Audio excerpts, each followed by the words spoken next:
اللہ رب العالمین والصلاة والسلام علی سید الانبیاء والمرسلین والعاقبۃ للمتقین اما بعد فاعوذ باللہ من الشیطان الرجیم بسم اللہ الرحمن الرحیم لا يتخذ المؤمنون الكافرین اولیاء من دون المؤمنین ومن يفعل ذلك فليس من الله في شيء إلا أن تتقوا منهم تقاه ويحذركم الله نفسه وإلى الله المصير صدق الله مولانا العظيم إن الله وملائكته يصلون على النبي يا أيها الذين آمنوا صلوا عليه وسلموا تسليما اللهم صل على سيدنا ومولانا محمد وعلى آل سيدنا ومولانا محمد وبارك وسلم وصل عليه الصلاة والسلام عليك يا سيدي يا رسول الله صلاة والسلام عليك يا سيدي يا حبيب الله صلاة والسلام عليك يا سيدي يا شفيع المذنبين وعلى آلك وأصحابك يا سيدي يا رحمة للعالمين مسلمانوں کو چھوڑ کر کافروں کو اپنا دوست نہ بنائیں، اور جو کوئی ایسا کرے گا تو اس کا اللہ سے کوئی تعلق نہیں مگر یہ کہ تمہیں ان سے کوئی ڈر ہو، اور اللہ تمہیں اپنے غضب سے ڈراتا ہے اور اللہ ہی کی طرف لوٹنا ہے۔ صدق اللہ مولانا العظیم۔ آج کی تلاوت کردہ پہلی آیت کریمہ کے اندر رب کائنات نے کفر کے ساتھ دوستی لگانے، یاری لگانے اور پیار محبت کرنے سے منع فرمایا ہے، اور واضح لفظوں کے اندر کہ ایک مسلمان کو زیب نہیں دیتا کہ وہ کسی کافر کو اپنا دوست بنائے۔ قرآن پاک کی اس آیت میں بھی اور رسول اللہ صلی اللہ تعالیٰ علیہ وآلہ وسلم کی حدیثوں کے اندر بھی اس بات کی تصریح موجود ہے کہ ایک مسلمان کا مسلمان تو دوست ہو سکتا ہے، لیکن ایک مسلمان کا کافر دوست نہیں ہو سکتا۔ اس آیت کریمہ سے دور حاضر کے نوجوانوں کو سبق سیکھنا چاہیے، جو یہ کہتے ہیں کہ میرا ایک دوست تھا ہندو، میرا ایک دوست تھا عیسائی، میرا ایک دوست تھا یہودی، تو جو غیر مسلم ہیں وہ دوست بن ہی نہیں سکتے، اور ان کے ساتھ دوستی لگانا، قلبی لگاؤ اور تعلق رکھنا یہ درجے کے اندر حرام ہے، اور قرآن پاک اس کی حرمت کو بیان کر رہا ہے۔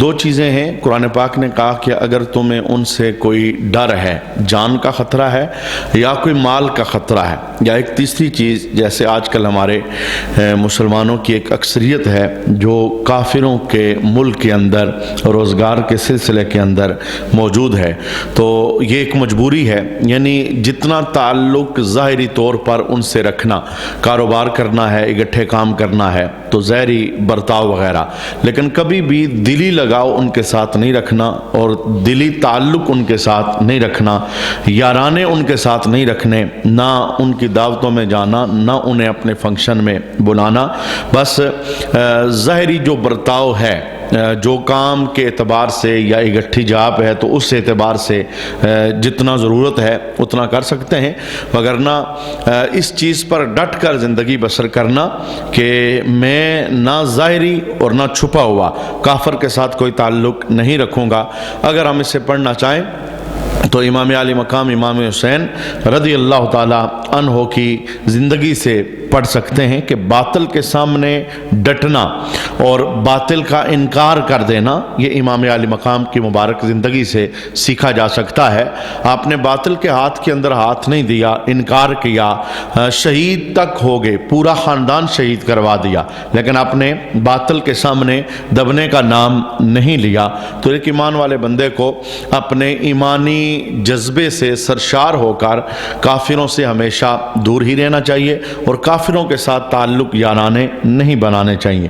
ایک صحابی ہیں حضرت عبادہ بن صامت رضی اللہ تعالیٰ عنہ، انہوں نے حضور کے دربار کے اندر آ کے کہا تھا یا رسول اللہ صلی اللہ علیہ وسلم 500 یہودی میرے حلیف ہیں، اگر آپ کہیں تو دشمن کے ساتھ مقابلے کے لیے میں ان سے مدد لے لوں؟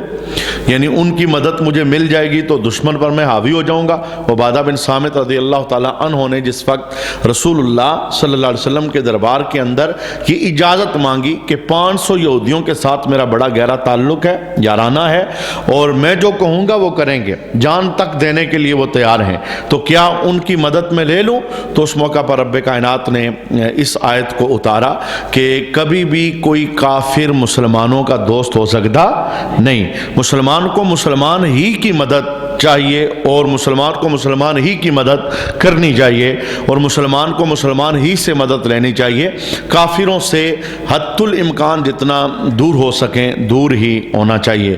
اس وقت ہمارے جتنے مسلمان ممالک ہیں، اگر آپ ان کے یارانے دیکھیں، ان کی دوستیاں دیکھیں، تو اپنے جو مسلمان ملک ہیں ان کے ساتھ کٹے ہوئے ہیں، ان کے ساتھ دشمنی ہے، ان کے ساتھ بغاوت ہے، اور کفر جہاں جہاں ہے ان کے ساتھ ان کے یارانے ہیں، ان کے ساتھ ان کی دوستیاں ہیں۔ یعنی جو مسلمان ہیں ان سے کٹے ہیں، لڑے ہوئے ہیں، دور ہیں، ان کے ساتھ دشمنی ہے، اور جو کافر ہیں ان کے ساتھ یارانے ہیں، ان کی دعوتوں میں جاتے ہیں، انہیں اپنے ہاں بلاتے ہیں، عیاشیاں کرتے ہیں۔ وارکیف قرآن پاک کا حکم یہ سب کے نام ہے کہ مسلمان مسلمان کا دوست ہونا چاہیے اور مسلمان کافر کا دوست نہیں ہونا چاہیے۔ اس کے اندر ایک خطرناک پہلو اور بھی ہے، آگے چل کر آیت کریمہ آئے گی، اس کے اندر بھی اس چیز کا وضاحتی بیان موجود ہے کہ بندہ اپنے دوست کے دین سے پہچانا جاتا ہے۔ دوست کا انسان کی زندگی کے اندر بڑا عمل دخل ہوتا ہے۔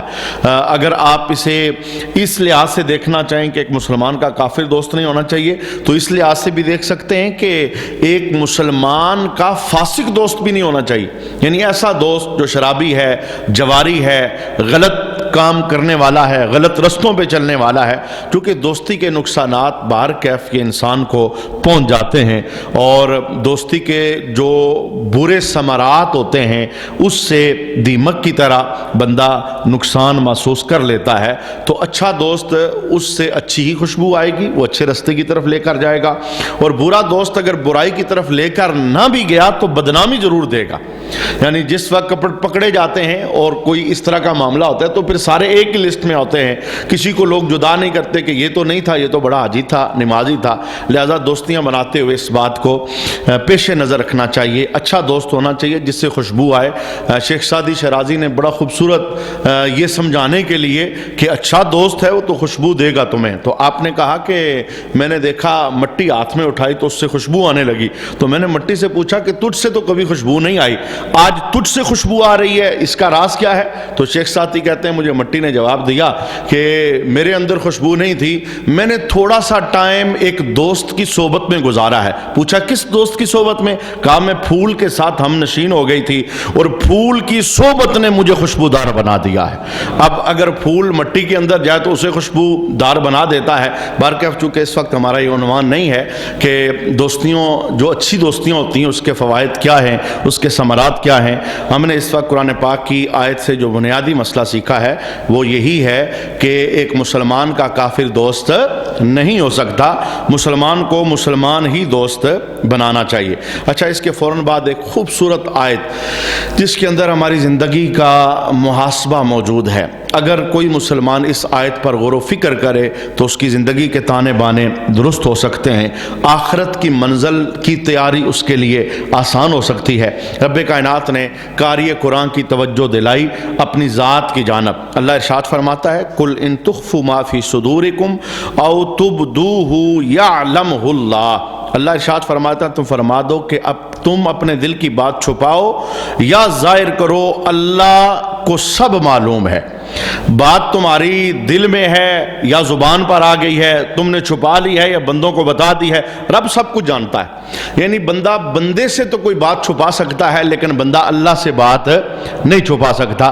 اللہ تعالیٰ خلوتوں کو جانتا ہے، جلوتوں کو جانتا ہے، رات کی کہانیاں، بند کمروں کی کہانیاں، پردے کے پیچھے کی کہانی، سب کچھ اللہ جانتا ہے۔ اور جب ایک مسلمان کا عقیدہ اس بات پر مضبوط ہو جاتا ہے کہ میں چھپ نہیں سکتا، میں جہاں بھی جاؤں گا مجھے میرا اللہ دیکھے گا، اور پھر ایک دن ایسا آنے والا ہے جب اللہ کے سامنے حساب کتاب ہوگا، مجھے ایک ایک ذرے کا حساب دینا پڑے گا۔ تو یقین جانیے انسان کی زندگی خوف خدا سے معمور ہو جاتی ہے، اور گناہوں سے بچنا انسان کے لیے آسان ہو جاتا ہے۔ ہمارے مسلمانوں کی ایک اکثریت ہے جو یہ تو کہتی ہے کہ اللہ سے ڈرنا چاہیے، لیکن یہ فقط زبان کی نوک تک ہوتا ہے۔ جب اکیلے اور تنہا ہوتے ہیں گناہ کر دیتے ہیں، اس وقت اللہ یاد نہیں رہتا، اس وقت اللہ کا خوف پیش نظر نہیں ہوتا۔ منع کیا ہے کہ ہم نے اس عقیدے کو فقط زبان کی نوک تک رکھا ہے، اس عقیدے کو دل کے اندر جگہ دینی چاہیے کہ اللہ دیکھ رہا ہے، اللہ ہر چیز سے واقف ہے، میں کوئی چیز اللہ سے نہیں چھپا سکتا، میں بندوں سے چھپ سکتا ہوں، بندوں کو دھوکہ دے سکتا ہوں، میرے ارادوں سے، میرے خیالوں سے، میری خلوتوں، جلوتوں، محفلوں، تنہائیوں سے میرا رب واقف ہے۔ تو جس نے حساب لینا ہے جب وہ جانتا ہے تو پھر بندہ کیسے چھپ سکے گا؟ لہذا انسان کو اپنی زندگی کے اندر محاسبہ کرنا چاہیے۔ زمین آسمان کے اندر جو کچھ ہے اس کا مالک اللہ ہے، کوئی چیز اللہ سے چھپی ہوئی نہیں ہے، وہ قدرتوں والا ہے، ہر شے پہ قدرت رکھنے والا ہے۔ ایک بزرگ علیہ رحمہ کا واقعہ، حضرت توبہ بن سما، یعنی جو لوگ اپنے آپ کو بدلنا چاہتے ہیں وہ یوں سوچ کرتے ہیں تو اللہ انہیں بدلنے کی توفیق دے دیتا ہے، اور یہ سوچ جو محاسبے والی سوچ ہے یہ انسان کے پاس ہونی چاہیے۔ اپنا محاسبہ، دوسروں کا محاسبہ بہت زیادہ آسان ہے، محلے کا محاسبہ آسان ہے، رشتہ داروں کا محاسبہ آسان ہے، بہن بھائیوں کا محاسبہ کون کیا کرتا ہے کیسا ہے یہ کرنا بہت آسان ہے۔ سب سے مشکل کام ہے اپنا محاسبہ کرنا، اپنے آپ کو پڑھنا۔ یوں کہہ لیں کائنات بھر کو پڑھنا آسان ہے، مشکل ہے تو اپنے آپ کو پڑھنا، اور اپنے آپ کو جب بندہ پڑھ لیتا ہے پھر جزاؤں کا سلسلہ شروع ہوتا ہے۔ اچھا، یہ بزرگ بڑے نیک تھے، توبہ بن سما رضی اللہ تعالی عنہ، انہوں نے ایک دن اپنے نفس کا محاسبہ کس انداز میں کیا، اور اس محاسبے کو انہوں نے اپنے دل پر اس طرح لیا کہ آپ کی روح جسم سے نکل گئی۔ محاسبہ انہوں نے کیسے کیا؟ سوچنے لگے، کہنے لگے کہ میری 60 سال عمر ہو گئی ہے، اور اگر 60 سالہ زندگی کے اندر ہر روز میں نے ایک گناہ کیا ہو تو میرے گناہ بنتے ہیں 21,500۔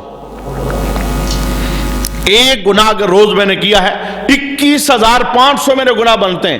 تو جب یہ سوچ ان کے دل میں پیدا ہوئی تو کہتے ہیں کہ اگر میں ایک گناہ ہر روز کروں تو 21,500 گناہوں کے ساتھ میں اس مالک سے ملوں گا جس سے کوئی چیز چھپ ہی نہیں سکتی۔ یہ جملہ جیسے انہوں نے بولا تو آپ پر اتنا زیادہ خوف خدا طاری ہوا کہ آپ نے ایک چیخ ماری اور آپ کی روح کف سے انسری سے پرواز کر گئی۔ یعنی یہ سوچ جناب، میں کہتا ہوں ایک دن ایک گناہ، یہ تو انہوں نے حساب لگایا ہے، اور ہم جیسے بندے لگائیں تو ایک دن کے اندر 1000 گناہ۔ یہ حساب کہاں جاتا ہے؟ گناہ کر کے مسلمان بھول جاتا ہے، گناہ کر کے اپنے گناہ کو احساس کے اندر لاتا ہی نہیں۔ اور یہ محاسبہ یعنی اپنی فکر، اپنے آپ کو کچہری میں کھڑا کرنا۔ ایک بزرگ علیہ رحمہ نے ایک جوان کو تبلیغ کی، یعنی انہیں بلایا اچھے رستے کی طرف اور کہا یہ کرو یہ کرو یہ کرو۔ تو اس جوان نے کہا حضور یہ سارا کچھ مجھ سے نہیں ہو سکتا، مجھے کوئی ایک کام بتائیں میں وہ کر لوں گا، ساری اتنی لمبی آپ لسٹ بتا رہے ہیں، میں سب کچھ نہیں کر سکتا۔ تو بزرگ بہت بڑے حکیم بھی تھے، یعنی گناہوں کے حکیم تھے، جانتے تھے کہ اسے کیسے بچانا ہے۔ آپ نے کہا اچھا ایک کام کر لینا، باقی سب چھوڑ دے، صرف ایک کام کرنا، ہر روز رات کو سونے سے پہلے جس وقت تو اپنے بستر پر چلا جائے اور سونے لگے، آنکھ بند کر کے ایک مرتبہ اپنے پورے دن پر نظر ڈال دینا، صبح سے شام تک، سونے سے پہلے صبح سے شام میں نے کیا کیا، بس اور کچھ نہیں کرنا۔ اس نے کہا یہ تو بہت آسان کام ہے، میں کر لوں گا۔ اچھا، آج پہلی رات جب وہ اپنے بستر پر گیا اور اس نے صبح سے لے کے شام تک اپنی زندگی کی ایک دن کی کتاب پر نگاہ ڈالی، تنہا تھا، سویا ہوا تھا، اندھیرا تھا، اور جس وقت اس نے آنکھیں بند کر کے نہ صبح سے شام تک دیکھا تو اسے ایک نیکی نظر نہ آئی۔ صبح سے شام تک پورا دن خالی، گناہ نظر آئے پر نیکی نظر، شرابور ہو گیا پسینے میں۔ ہم تو سوچتے ہی نہیں نا، ہم کسی کی موت کو دیکھ کر اپنی موت کو بلا دیتے ہیں، کسی کی قبر پہ جا کے تو ہم تو شاید تصور یہ ڈالتے ہیں کہ ہم نے تو قبر میں جانا ہی نہیں، کوئی جنازہ اٹھائیں تو ہمارے تصور ہم نے تو اس چارپائی کے اندر لیٹنا ہی نہیں۔ حالانکہ جنازے خاموش پیغام ہیں، یہ بننے والی قبریں خاموش پیغام۔ حضرت حسن بصری کہا کرتے تھے آج کسی کی قبر پہ مٹی ڈال رہے ہو، ان قریب وہ دن آنے والا ہے تمہاری قبر پر بھی مٹی ڈالی جائے گی۔ وہ دن بڑا مشکل دن ہوگا اور بڑا سخت دن ہوگا۔ یہ محاسبہ تھا، اچھا جب جوان نے رات کی تنہائی کے اندر سوچا، اس نے کہا پورا دن گزرا میں نے کوئی نیکی نہیں کی، بس سینے کے اندر شرابور ہو گیا۔ 2-3 دن اس نے اس طرح محاسبہ کیا، شرمندگی اسے ہوئی، اس نے ایک کام کرنا چھوڑ دیا۔ اس نے کہا یہ تو بڑا مشکل کام ہے۔ اپنی کچہری میں جب بندہ اپنے آپ کو پیش کرتا ہے اور اس سے جواب یہ آتا ہے کہ تو ناکام ہے، تو پھر پتہ چلتا ہے انسان کا، چونکہ انسان کے اندر ایک چیز ہے جسے اندر کا مفتی کہتے ہیں، وہ انسان کو ٹھوکر لگاتا ہے اور کہتا ہے کہ تیری زندگی کے تانے بانے درست نہیں۔ اچھا کافی دنوں کے بعد بزرگوں سے پھر اس کی ملاقات ہو گئی، تو آپ نے پوچھا بھئی وہ جو کام تجھے بتایا تھا کر رہا ہے؟ تیری مرضی سے میں نے ایک کام تجھے دیا تھا کر رہا ہے؟ اس نے کہا حضور آپ نے ایک کام بتایا تھا وہی تو مشکل تھا، میں نے 2-3 دن کیا میں نہیں کر سکا۔ کہا کیا ہوا؟ کہا میں نے صبح سے شام تک دیکھا، مجھے کوئی نیکی نظر نہیں آئی، گناہ نظر آئے، میں پسینے سے شرابور ہو گیا۔ تو بزرگوں نے بڑا خوبصورت جملہ جو اس کے دل پر چوٹ لگانے والا تھا، آپ نے فرمایا سن، بند کمرے کے اندر رات کی تنہائی کے اندر ایک دن کا حساب تو اپنے آپ کو نہیں دے سکا، بتا 60 سالہ حساب اس مالک کو کیسے دے گا جس سے کوئی چیز چھپ ہی نہیں سکتی؟ تیری زندگی کے شب و روز خلوت جلوت اسے حساب کیسے دے گا؟ تو جناب یہ محاسبہ نفس بہت زیادہ ضروری ہے، اور رب کائنات نے اشارہ کیا ہے کہ تم جو بھی کرو گے تمہارا سب کچھ میرے پاس آنے والا ہے۔ آیت مکمل کر لیتے ہیں، یوم تجد کل نفس ما عملت من خیر محضرا۔ اللہ ارشاد فرماتا ہے جس دن ہر شخص اپنے تمام اچھے اور برے اعمال اپنے سامنے موجود پائے گا، کوئی چیز چھپے گی نہیں۔ ہاتھ کے اندر نامہ اعمال دے کے کہا جائے گا اقرا کتابہ کا، پڑھ اپنی کتاب۔ اور پھر جب بندے کو کتاب دی جائے گی نامہ اعمال کی صورت میں، اللہ پوچھے گا پورا نامہ اعمال پڑھ اور دیکھ ہم نے کوئی تجھ پر ظلم تو نہیں کیا، تو نے کیا ہو ہم نے لکھا ہے، کوئی ایسا بھی ہے جو تو نے نہیں کیا اور ہم نے لکھ دیا۔ بندہ جب اپنی کتاب پہ نگاہ ڈالے گا اور نظریں جھکا کے شرمندہ کہے گا مولا نہیں سب کچھ کیا ہے، یہاں تو کچھ بھی چھپا نہیں ہے، جو کیا تھا لکھا ہوا ہے۔ اللہ ارشاد فرماتا ہے وَمَا عَمِلَتْ مِن سُوءٍ تَوَدُّ لَوْ أَنَّ بَيْنَهَا وَبَيْنَهُ أَمَدًا بَعِيدًا۔ تو بندہ ایک تمنا کرے گا، وہ تمنا کیا ہے؟ اللہ کے دربار میں کہے گا کاش اس کے درمیان اور اس کے اعمال کے درمیان کوئی دور دراز کی مسافت عائل ہو جائے، یعنی یہ جو مجھے کتاب دی گئی ہے کاش یہ اتنی دور چلی جائے کہ میں اس تک نہ پہنچ سکوں۔ دیا تو ہاتھ میں جائے گا، پڑھ اپنی کتاب، پڑھ اپنی کہانی، جو کر کے آیا ہے آج تیرے سامنے ہے۔ تو بندہ وہاں تمنا کرے گا کاش میرا نامہ اعمال مجھ سے دور ہو جائے، اتنی لمبی مسافت ہو جائے میں اس تک نہ پہنچ سکوں۔ لیکن جناب یہ صرف کاش ہی ہوگا، ایسا ہو سکے گا نامہ اعمال ہاتھ میں ہوگا۔ اچھا نامہ اعمال ہے تو جزا اچھی ہے، اور برا نامہ اعمال ہے تو اس کی جزا بری ہے۔ اپنے ڈالے ہوئے بیج وہ نتیجے دیں گے۔ اچھے بیج ڈالیے، زندگی ہے ہی بدلنے کا نام، زندگی ہے ہی پلٹنے کا نام، زندگی ہے ہی سوچنے کا نام۔ اچھے بیج ڈالیے، انشاءاللہ اس کے رزلٹ آپ زندگی ہی کے اندر دیکھنا شروع ہو جائیں گے۔ موت تو پھر موت ہے نا، قبر تو پھر قبر ہے، حشر تو پھر حشر ہے، ادھر تو نتیجے ملنے ہی ملنے ہیں۔ لیکن اچھے بیجوں کے پھل بندہ اللہ بندے کو زندگی ہی کے اندر عطا فرماتا ہے، اور برے بیجوں کے پھل بھی زندگی میں ملنا شروع ہو جاتے ہیں۔